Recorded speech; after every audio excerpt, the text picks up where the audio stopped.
రాజ్ తరుణ్ లావణ్య కేసులో ట్విస్ట్లు బయటపడుతున్నాయి. రాజ్ తరుణ్ కు సపోర్ట్ గా ఉన్న ఆర్జే శేఖర్ భాషపై దాడి జరిగింది.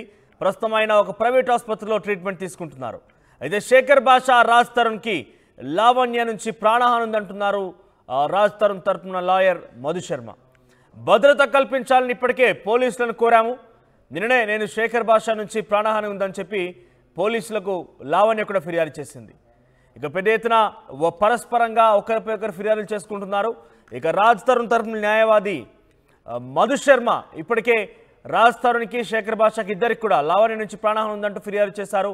ఆ తర్వాత నిన్న కూడా శేఖర్ భాష నుంచి తనకు ప్రాణహాని ఉందంటూ లావణ్య ఒక ఫిర్యాదు చేసింది.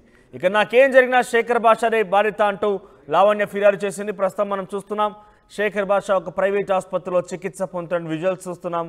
సో ఒకసారి రాజ్ తరుణ్ తరపున లాయర్ మధు శర్మ ఆర్టీవీతో మాట్లాడారు. ఏం మాట్లాడారు చూద్దాం. రాజ్ తరుణ్ లావణ్య కేసు ముందు నుంచి కూడా చర్చనీయాంశంగా మారిందనే చెప్పాలి. అయితే ముందు నుంచి కూడా రాజ్ తరుణ్ కి ఎవరైతే ఉన్నారో శేఖర్ భాష చాలా సపోర్టివ్ గా మాట్లాడుతున్నారన్న విషయం కూడా మనకు తెలిసింది. అయితే ప్రస్తుతం నిన్న రాత్రి ఒక ప్రముఖ ఛానల్లో ఇంటర్వ్యూ ఇస్తున్న సమయంలో ఎవరైతే లావణ్య ఉన్నారో ఒక ముగ్గురు రౌడీలను తీసుకొచ్చి అతని మీద దాడికి దిగిందనేది కూడా తెలుస్తా ఉంది. అయితే ఇప్పుడు ఆయన హాస్పిటల్ అయితే చికిత్స పొందుతున్నారు. మరి ఆయన కండిషన్ ఏ విధంగా ఉంది, అదే విధంగా అసలు ఏం జరిగిందని తెలియజేయడానికి ఇప్పుడు మనతో పాటు రాజ్ తరుణ్ అడ్వకేట్ మధు శర్మ గారు మనతో ఉన్నారు. ఆయనతో మాట్లాడి అన్ని తెలుసుకుందాం. నమస్తే. నమస్తే అమ్మ. సార్, నిన్న అసలు ఏం జరిగింది? నిన్న అంటే తను నిన్న లైవ్ షో ఒక ఛానల్లో చేస్తున్నప్పుడు, ఆంధ్రప్రభ అనేటువంటి న్యూస్ ఛానల్లో చేస్తున్నప్పుడు శేఖర్ భాష మీద దాడికి ప్రయత్నించినటువంటి కొంతమంది దుండగులు తను తీవ్రంగా గాయాల పాలు చేయడం జరిగింది. అంటే అదే తరుణంలో ఆ లైవ్ షో రన్ అవుతున్నప్పుడు లావణ్య అక్కడికి అప్రోచ్ అయ్యి ఆ స్టూడియో తలుపులను బాధడం కానీ, వెరీ ఫిల్దీ లాంగ్వేజ్, అబ్యూజివ్ లాంగ్వేజ్లో మాట్లాడుతూ తను తిట్టడం కానీ, విపరీతమైన పదజాలంతో దూషించి తను తిట్టడం జరిగింది. సో తను అప్పటి నుంచి అక్కడికి బయటికి వెళ్లకుండా కాసేపు ఆగినా కానీ వాళ్ళు కదలకపోవడంతో తనకి లేట్ నైట్ అయిపోతుంది, ఇంటికి వెళ్ళాలి అని చెప్పేసి తను బయలుదేరిన క్రమంలో తన మీద చెప్పులు విసిరేసి తన మీద దాడికి ప్రయత్నించిన తరుణంలో తను తప్పించుకోవడానికి కూడా చూశారు. కానీ తన మీద చాలా ఫోర్స్ఫుల్గా తను అటాక్ చేయించడం జరిగింది. దుండగులు అటాక్ చేశారు. సో అటాక్లో శేఖర్ భాష గాయాల పాలై హాస్పిటల్లో జాయిన్ అవ్వడం జరిగింది. అంతా తనకి ఇక్కడ మోచేతులకి, తుంటికి ప్లస్ కాలర్ బోన్ కొంచెం పెయిన్గా ఉంది. మజిల్స్ అన్ని స్ట్రెస్ అయిపోయి ఉన్నాయి. సో అతి త్వరలోనే తను మీ ముందుకు వస్తారు. ఒక టూ డేస్లో తను మళ్ళీ మీడియా ముందుకు వస్తారు. ఈ డ్రగ్స్ పైన యుద్ధాన్ని ఆపనని స్పష్టంగా కూడా తను చెప్పాడు. అంటే ఇంతకు ముందు కూడా ఒకసారి ఒక ప్రముఖ టీవీ ఛానల్లో చెప్పు విసరడం జరిగింది. ఇది రెండోసారి అతని మీద దాడి చేయడం అనేది కూడా తెలుస్తా ఉంది. అయితే దీని మీద నెక్స్ట్ స్టెప్ ఏ విధంగా తీసుకోబోతున్నారు? అంటే తను ఆల్రెడీ చెప్పాడు, ఇదివరకే నాకు ప్రాణహాని ఉందనే విషయాన్ని తను చెప్పడం జరిగింది. తనకే కాదు తన కుటుంబానికి కూడా, తల్లిదండ్రులకు కూడా ప్రాణహాని ఉందనే విషయాన్ని తను వ్యక్తపరచడం జరుగుతుంది. తనతో పాటుగా ఈ కేసులో రాజ్ తరుణ్ తల్లిదండ్రులకు కూడా ఉంది అని చెప్పారు.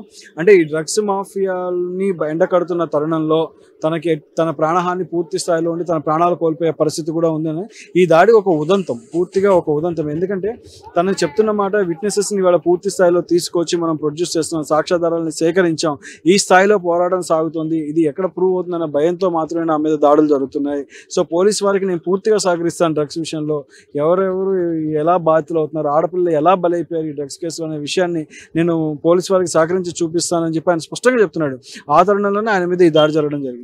ఎప్పుడైతే లావణ్య రాజ్ తరుణ్ మీద కేసు పెట్టిందో అప్పటి నుంచి కూడా శేఖర్ భాష తనని సపోర్ట్ చేస్తూ ఉండడం జరిగింది. మరి ఇప్పుడు రాజ్ తరుణ్ ఏ విధంగా స్పందించాడు? రాజ్ తరుణ్ కూడా దీన్ని చాలా తీవ్రంగా ఖండించారండి. చాలా అంటే చాలా తీవ్రంగా ఖండించారు. సో ఇది యాక్సెప్ట్ చేసే చర్య కాదు. తను ఖచ్చితంగా దీని మీద లీగల్గా మూవ్ అవుదాం అని చెప్పి అన్నారు. ఖచ్చితంగా దీనిపైన మేము లీగల్గా మూవ్ అవుతాము. నెక్స్ట్ కోర్స్ ఆఫ్ యాక్షన్ అయితే చూస్తారు. మళ్ళీ there would be a big blow. నేను మీ ఛానల్కి అక్కడ ఉన్నప్పుడు ఒక బిగ్ బ్లో రాబోతుంది, వెయిట్ చేయండి అని చెప్పి మరి మేము బయటకు వచ్చాం. మళ్ళీ there would be big blow అండి.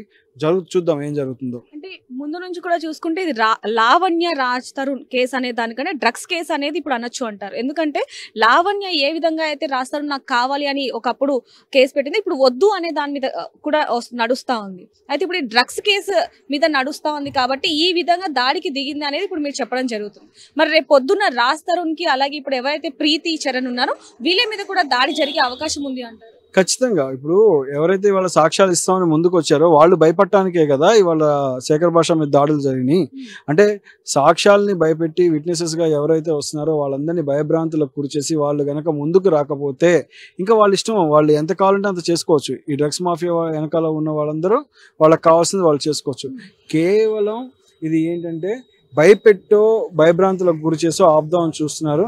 బట్ శేఖర్ భాష ఒకటే స్పష్టంగా చెప్తున్నాడు, నా యుద్ధాన్ని నేను ఆపను, దానికి కావాల్సిన లీగల్ స్టెప్స్ అని తీసుకుంటాను, ఎట్టి పరిస్థితుల్లో లీగల్గానే మూవ్ అవుతాను, మీరు ఏమన్నా చేసుకోండి, నేను సహనంగా ఉంటాను, ఏం చేయాలో అది చేస్తానని చెప్తున్నారు. మీరు చూస్తూనే ఉన్నారు ఇవాళ తన మీద ఎంత అబ్యూజివ్ లాంగ్వేజ్ వాడుతున్నారో, తన కుటుంబాన్ని ఎలా తిడుతున్నారో. ఇవాళ శేఖర్ భాష మాట్లాడే ప్రతి మాట నేను సాక్ష్యాధారాలు చూపించే కదా మాట్లాడాను, సాక్ష్యాధారాలు లేకుండా నేను ఎక్కడ మాట్లాడాను చూపించండి అని ఆయన అడుగుతున్నాడు స్పష్టంగా. కానీ దానికి సమాధానం చెప్పలేక తన మీద ఫిల్దీ లాంగ్వేజ్, తన మీద అబ్యూజివ్ లాంగ్వేజ్, తన కుటుంబం మీద ఒక దుర్భాషలాడటము, కుటుంబాన్ని లాక్కు రావడం, ఆయన కుటుంబాన్ని మధ్యలో గొడవల్లోకి, అంటే ఇష్టానుసారంగా తన మీద దాడి చేయాలని ఆలోచించడం, అంటే అటు మానసికంగా ఇటు భౌతికంగా సైకలాజికల్గా ఫిజికల్గా దాడి చేసి ఇతన్ని ఆపితే డ్రగ్స్ మాఫియా బయటికి రాదు అని చెప్పి వాళ్ళ కుట్ర అని తను స్పష్టంగా చెప్పాడు అన్నమాట. మరి నిన్న ఇదంతా జరిగిన తర్వాత లావణ్యలే రివర్స్ లో కేసు పెట్టడం జరిగింది. మరి దీన్ని బట్టి మీరేమనుకుంటున్నారు? మరి మీరు కూడా మళ్ళీ కేసు పెట్టే అవకాశం లేదు. నిన్న తన హాస్పిటల్లో జాయిన్ చేసిన తర్వాత నిన్న మిడ్ నైట్ వాళ్ళు రావడం జరిగింది. జూబ్లీ హిల్స్ పిఎస్ వారికి పూర్తిగా కంప్లైంట్ ఇవ్వడం జరిగింది. వాళ్ళకి ఇన్ఫర్మేషన్ ఇచ్చాము, వాళ్ళు కంప్లైంట్ తీసుకొని వెళ్ళారు. సో దీనిపైన మేము పోలీస్ వారి దగ్గర అటెండ్ అవుతాము, తను కోలుకున్నాక కొంచెం చూసుకొని పోలీస్ వారికి అటెండ్ అవుతాము. తన వర్షన్ కూడా తను ఏం జరిగింది ఏంటనేది చూపిస్తారు. ఖచ్చితంగా దీన్ని మేము లీగల్ గానే ప్రొసీడ్ అవుతాం. ఇప్పుడు ఎవరైతే లావణ్య ఉందో, లావణ్య చాలా మంది కూడా డ్రగ్స్ అలవాటు చేసి వాళ్ళని బ్లాక్మెయిల్ చేస్తున్నారు అనేది నిన్న మీరు చెప్పడం జరిగింది. మరి ఇంకా సాక్ష్యాలు ఉన్నాయి, వాటిని కూడా మేము త్వరలోనే తీసుకొస్తామన్నారు. ఎప్పుడు తీసుకురాబోతున్నారు? వస్తుంది, శేఖర్ భాష తొందరలోనే బయట పెడతా అన్నారు. అవి ఉన్నాయి సాక్ష్యాధారాలు, అవి ఖచ్చితంగా సెన్సిటివ్ ఇన్ఫర్మేషన్ ఉన్నాయి. సెన్సిటివ్ ఇన్ఫర్మేషన్ ఇవ్వడం వల్ల పూర్తిగా బయటికి పెట్టలేరు ఇప్పుడే. సో వాటిని పోలీస్ వారికి సబ్మిట్ చేస్తాడు తను. పూర్తిగా ఇందులో ఉన్న ఎవరెవరైతే ఇన్వాల్వ్ అయ్యారో వాళ్ళందరినీ బయటికి లాగుతా అని చెప్పడం జరిగింది. ఇప్పుడైతే శేఖర్ భాష మాత్రం ఏదైనప్పటికీ నేను పోరాడతాను అని చెప్పి ముందుకు తన పోరాటాన్ని కంటిన్యూ చేస్తాను, ఈ యుద్ధాన్ని మాత్రం నేను ఆపను, డ్రగ్ మాఫియాలో ఇరుక్కున్న వాళ్ళని కాపాడాలి, అనవసరమైన అమాయకులైన పిల్లలు బలైపోతున్నారు ఆడపిల్లలు ఈ డ్రగ్ మాఫియాలో అని తను స్పష్టంగా చెప్తుంది. ఇవాళ కొన్ని ఛానల్స్ కానీ కొంతమంది కానీ ఒక సెట్ ఆఫ్ మీడియా కానీ అడుగుతున్నారు ఆడపిల్ల పైన పోరాటం సాగిస్తున్నారని. ఆడపిల్ల పైన పోరాటం కాదు కదండి, ఆడపిల్ల వల్ల డ్రగ్ మాఫియాలో ఇరుక్కున్న ఆడపిల్లల్ని కాపాడుతున్నాడు. ఇవాళ శేఖర్ భాష కూడా సాగించే పోరాటం ఆడపిల్లల కోసం, ఇది కూడా అర్థం చేసుకోవాలి.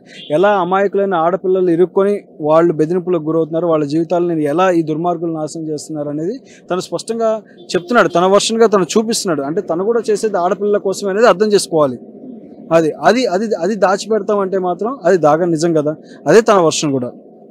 ఏదైనప్పటికీ దాడి జరిగినా కూడా నేను పోరాడతాను, ఎవరైతే లావణ్య వల్ల బాధింపబడి ఉన్నారో వాళ్ళందరినీ కూడా నేను బయటకు తీసుకొచ్చి ప్రూఫ్ లా చూపిస్తాను, ఏదైనప్పటికీ లావణ్యని జైలుకి పంపించే తీరుతాను అని చెప్పి శేఖర్ భాష కూడా పట్టుదలతో ఉన్నాడని మధుశర్మ గారు చెప్పడం జరుగుతుంది. ఏదైనప్పటికీ ఇది ఇంకా మరి ఎంత దూరం వెళ్తుందనే చూడాల్సి. మరి కెమెరామెన్ పరశురామ్తో రిపోర్టర్ దేవిక, హైదరాబాద్.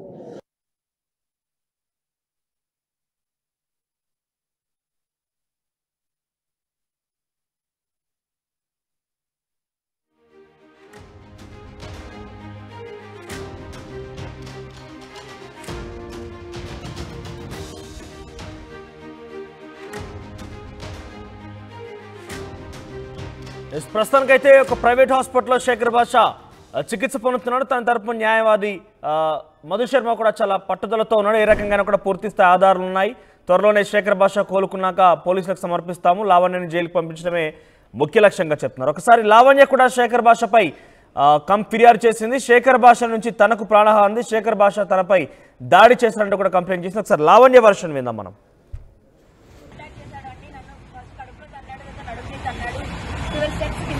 నేను నా బ్రెస్ట్ మొత్తం కార్నర్ ఉన్న రాయికి తగిలింది, పోలీస్ కంప్లైంట్ ఇవ్వడం జరిగిందండి.